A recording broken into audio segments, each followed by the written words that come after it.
Dear students, this is Praveen Agarwal from Management Department, Rotary Institute of Management and Technology, Chandosi. Welcomes you in today's lecture of Operations Research. Today, we will discuss on the topic Critical Path Analysis. As in previous lecture, we discussed about the project management, where we discussed two types of networks, AOA network and AON network. Also, we studied that two techniques, PERT and CPM, are followed in order to analyze the network or to schedule a particular network. In the sequence, we will study the critical path analysis. This is related to PERT and CPM. Now, what is critical path analysis? The basic objective of critical path analysis is to estimate the total project duration and to assign starting and finishing times to all activities involved in the project. जैसा कि हमने पिछले lecture में एक network diagram को draw करना सीखा था, तो वहां हमने नेटवर्क डायग्राम तो ड्रॉ कर लिया था, जिसमें हमने नंबरिंग के साथ साथ डिफरेंट इवेंट्स और एक्टिविटीज को एक ऑर्डर में अरेंज करते हुए कंप्लीट प्रोजेक्ट को ड्रॉ किया था। अब हमें क्या करना है, इस क्रिटिकल पाथ एनालिसिस के हेल्प से जितने भी इवेंट्स हैं, हर इवेंट के लिए पर्टिकुलर स्टार्टिंग टाइम और फिनिशिंग टाइम कैलकुलेट करना है, हर एक्टिविटी का ड्यूरेशन टाइम कैलकुलेट करना है, और इस तरीके से हमें टोटल प्रोजेक्ट के कंप्लीट होने का ड्यूरेशन भी कैलकुलेट करना है। Okay, it means project scheduling requires the following factors to be known. क्या क्या फैक्टर्स हमें जानने होते हैं जब हम प्रोजेक्ट शेड्यूलिंग को फॉलो करते हैं? Total completion time of the project, project को कंप्लीट होने में टोटल टाइम कितना लगेगा। Earlier and latest start time of each activity, her activity का अर्लियर टाइम और लेटेस्ट टाइम, ये स्टार्ट होने का है, स्टार्ट होने का अर्लियर टाइम और स्टार्ट होने का लेटेस्ट टाइम, ये भी कैलकुलेट करना होता है। क्रिटिकल पाथ को डिटरमाइन करना होता है और क्रिटिकल एक्टिविटीज को डिटरमाइन करना होता है। क्या होती है ये हम आगे स्टडी करेंगे। और हर एक्टिविटी के लिए फ्लॉट, यहां जो एक्टिविटी है वो नॉन क्रिटिकल एक्टिविटी होती है, नॉन क्रिटिकल एक्टिविटी के लिए फ्लॉट डिटरमाइन होता है, क्रिटिकल एक्टिविटी के लिए नहीं, only for non critical activity. तो इस तरह से हमें ये पर्टिकुलर 4 पॉइंट्स डिस्कस करने होते हैं under the critical path analysis. Now, अब हम क्रिटिकल पाथ एनालिसिस को फॉलो करते हुए कुछ नोटेशंस को हम पहले ही स्टडी कर लेते हैं, जिनका हम बार बार यूज करेंगे, तो उसके बारे में आपको आइडिया होना चाहिए कि ये नोटेशंस क्या क्या हैं। The first one is EI। EI means earliest occurrence time of an event I। किसी इवेंट I का अर्लीस्ट अकरेंस टाइम EI से डिनोट किया जाता है। किसी इवेंट I का लेटेस्ट अलाउएबल टाइम LI से रिप्रेजेंट किया जाता है। एक्टिविटी, यहां हम इवेंट की बात कर रहे हैं, अब हम एक्टिविटी की बात करते हैं। किसी एक एक्टिविटी I, J का अर्लीस्ट स्टार्टिंग टाइम ESIJ से रिप्रेजेंट किया जाता है। एक्टिविटी का लेट स्टार्टिंग टाइम LSIJ से रिप्रेजेंट किया जाता है। एक्टिविटी का अर्लीस्ट फिनिशिंग टाइम EFIJ से रिप्रेजेंट किया जाता है। एक्टिविटी I, J का लेट फिनिश टाइम LFIJ से रिप्रेजेंट किया जाता है। और एक्टिविटी के ड्यूरेशन को, यानी कि कितने टाइम में वो एक्टिविटी फिनिश होगी, उस ड्यूरेशन को हम TIJ, स्मॉल TIJ से रिप्रेजेंट करते हैं। तो ये नोटेशंस आपको ध्यान रखनी है, जिसका हम आगे यूज करेंगे। Now we have to calculate the value of EI and LI for different events in a particular project. तो इन वैल्यूज को कैलकुलेट करने के लिए हम दो मेथड यूज करेंगे। The first one is forward pass method, the second one is backward pass method. This is for earliest event time, यानी कि EI वैल्यूज कैलकुलेट करने के लिए फॉरवर्ड पास मेथड और LI वैल्यूज कैलकुलेट करने के लिए बैकवर्ड पास मेथड का यूज किया जाएगा। This is for latest allowable event time. Okay, now discuss these two methods. The first one is forward pass method. So here you're looking, this is the forward pass method. So I have written the steps which are followed how to calculate the E values for different events in the given project. This is the step 1. Set the earliest occurrence time of initial event 1 to 0. यानी कि project में जो सबसे पहली event है जिसको हमने E1 से डिनोट कर रखा है उसको हमें 0 करार रख देना है. ये पहला स्टेप है. इसके बाद हम क्या करेंगे, वी विल कैलकुलेट ESIJ यानी कि earliest starting time for each activity, और इसको हम EI के इक्वल रखेंगे. It means ESIJ is equal to EI and this is for all activities I, J. बराबर रख दिया. हर इवेंट पर हम उसका नाम प्रोवाइड कर देंगे, E1, E2, E3, E4, E5, जितनी भी इवेंट्स हमारे पास अवेलेबल होंगे हर पर्टिकुलर इवेंट के ऊपर हम उनके नाम को रिप्रेजेंट कर देंगे. Okay, again calculate EFIJ of each activity by using the formula. यानी कि अब हमें अर्लीस्ट फिनिशिंग टाइम निकालना है. जिस एक एक्टिविटी के रेफरेंस में जो उसकी अर्लीस्ट स्टार्टिंग टाइम था उसे तो हमने EI से रिप्रेजेंट करा. अब हमें उसका अर्लीस्ट फिनिशिंग टाइम निकालना है, तो उसके लिए हमें उसके अर्लीस्ट स्टार्टिंग टाइम में टाइम ड्यूरेशन को ऐड करना पड़ेगा. इट इज ऑब्वियस कि जो उसका स्टार्टिंग टाइम होगा और उसमें हम जो इसका ड्यूरेशन ऐड कर देंगे तो उसका अर्लीस्ट फिनिशिंग टाइम निकल कर आ जाएगा. इसका मतलब अगली एक्टिविटी के लिए वो अर्लीस्ट स्टार्टिंग टाइम हो जाएगा. क्लियर? इसी तरह हम क्या करेंगे, we will move to the next event जिसको हम J से रिप्रेजेंट करेंगे, और J की वैल्यू I से बड़ी होगी. यानी कि हमने E1 की वैल्यू निकाली. E2 की वैल्यू निकालने के लिए हमें E1 में एक्टिविटी 1 के ड्यूरेशन को ऐड करना पड़ेगा, तो हमें E2 की वैल्यू मिल जाएगी. अब हम E3 की तरफ प्रोसीड करेंगे, फिर E4 की तरफ प्रोसीड करेंगे, और इस तरह से हम हर एक्टिविटी का टाइम ड्यूरेशन उसमें ऐड करते चले जाएंगे. Next step 5, calculate EJ for the event J. This is maximum of EFIJ of all activities.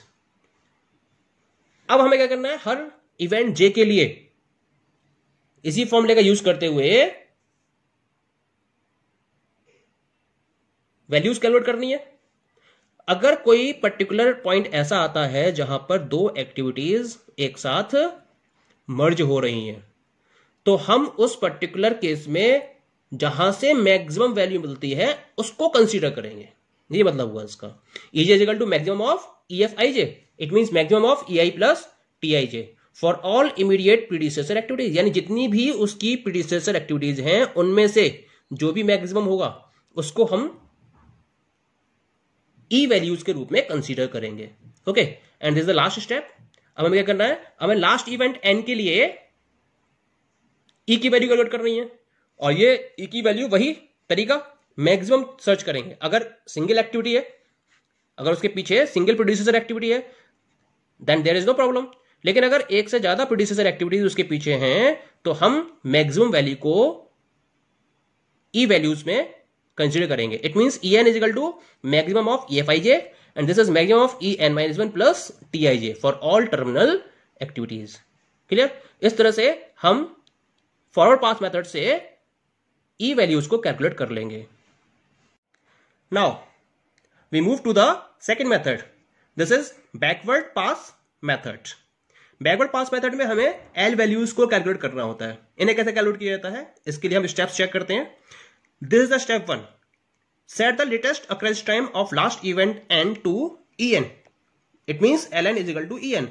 It means जो हम यहां पर लास्ट से स्टार्ट करते हैं, E वैल्यूज के लिए हमने स्टार्टिंग से स्टार्ट किया था, लेकिन L वैल्यूज के लिए हम लास्ट से स्टार्ट करेंगे. यानी कि जो सबसे लास्ट इवेंट होगी उसके लिए हमने LN नाम दे रखा होगा, उसको हम EN के बराबर रखेंगे.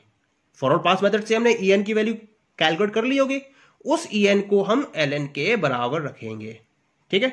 Now calculate LFIJ for each activity. Latest finishing time of each activity will be put equal to LJ. It means LFIJ is equal to LJ for all activities I, J. Okay, then we will move to the step 3. इस step में we will calculate LSIJ. यहां हम पीछे से यानी कि last से first की तरफ मूव कर रहे हैं. फॉरवर्ड पास मेथड में हमने फॉरवर्ड स्टार्टिंग से लास्ट की तरफ मूव किया था, लेकिन यहां पर हम लास्ट से फर्स्ट की तरफ मूव कर रहे हैं. इसका मतलब हमें यहां पे वैल्यूज को माइनस करना होगा. वहां हम टाइम ड्यूरेशन प्लस कर रहे थे, लेकिन यहां हमें टाइम ड्यूरेशन को माइनस करना होगा। इस वजह से फॉर्मूला क्या बनता है, LSIJ is equal to LFIJ minus TIJ।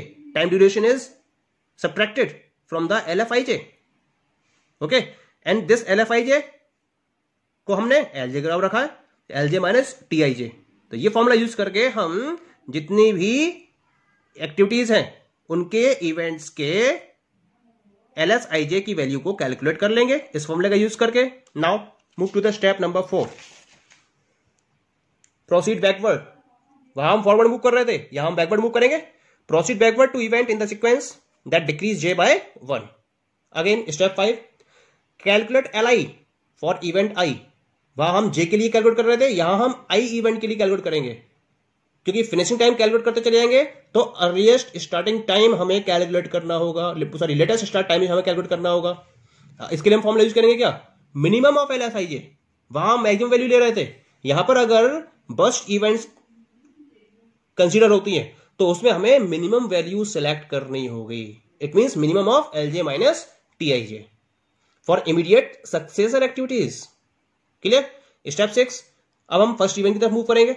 सारी वैल्यूज कैलकुलेट करते हुए हम फर्स्ट इवेंट की तरफ आ जाएंगे। यहां हमें अगर L1 की वैल्यू कैलकुलेट करनी है तो same as minimum value consider की जाएगी। यहां पर जितनी भी उसकी इमीडिएट सक्सेसर एक्टिविटीज होंगी उनके लिए हम वैल्यूज कैलकुलेट करेंगे और उनमें से जो मिनिमम होगी वो L1 के फॉर्म में एक्सेप्ट कर ली जाएगी। इस तरह से हमें सारी L वैल्यूज ऑब्टेन हो जाएंगी। Okay, now move to the next topic. This is float of an activity and event. Float means that is the free time or float time or slack. It is the length of time in which a non-critical activity and an event can be delayed or extended without delaying the total project completion time. जब हम एक project को draw करते हैं तो हमें दो type की एक्टिविटीज मिलती है, एक क्रिटिकल और दूसरी नॉन क्रिटिकल। क्रिटिकल एक्टिविटी में अर्लीस्ट स्टार्टिंग टाइम और लेट स्टार्टिंग टाइम इक्वल होते हैं, जबकि नॉन क्रिटिकल में इन दोनों में डिफरेंस होता है। इसका मतलब यह हुआ, नॉन क्रिटिकल एक्टिविटी में अगर हम उसको स्टार्ट करने में थोड़ा बहुत डिले करते भी हैं तो उसकी वजह से टोटल प्रोजेक्ट कंप्लीशन टाइम पर कोई फर्क नहीं पड़ता है। कितने टाइम से डिले कर सकते हैं उसको, वो उसके फ्लोट के नाम से जाना जाता है।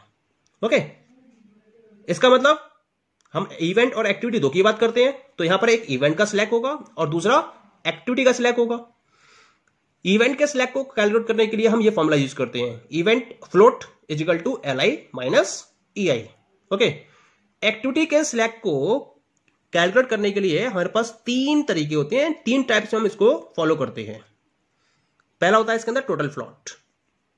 टोटल फ्लोट का फॉर्मूला होता है LJ minus EI minus TIJ। Okay, और LSIJ माइनस ESIJ और LFIJ minus EFIJ। Clear.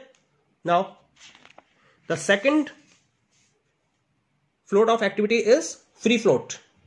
The formula is FFIJ is equal to EJ minus EI minus TIJ और minimum of ESIJ for all immediate successor of activity minus EFIJ। Notation में पहले ही discuss कर चुका हूं, that is clear to you. अब independent float की बात करते हैं।